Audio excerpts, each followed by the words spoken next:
Todd's Carpet and Tile Cleaning. Call or text 702-595-0488.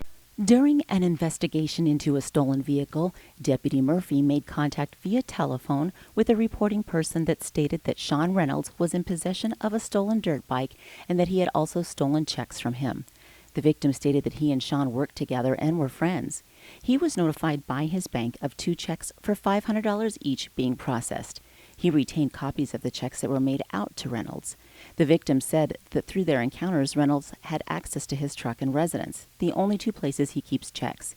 He said he did not pay Reynolds any money and that he also had some tools stolen by Reynolds. The victim said that the checks were deposited into the account of Reynolds' father.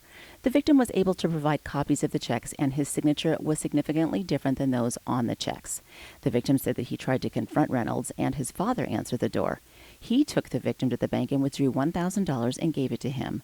Through their investigation, deputies learned that Reynolds asked his father to deposit the checks in his account, saying that his account was messed up and that he could not deposit the checks. At that time, he thought that Reynolds had gotten a loan from the victim to purchase the dirt bike. When deputies interviewed Reynolds, he allegedly stated that he never had the victim's checks in his possession. Later in the conversation, he said that the victim had just sold a boat and gave him the checks as a loan.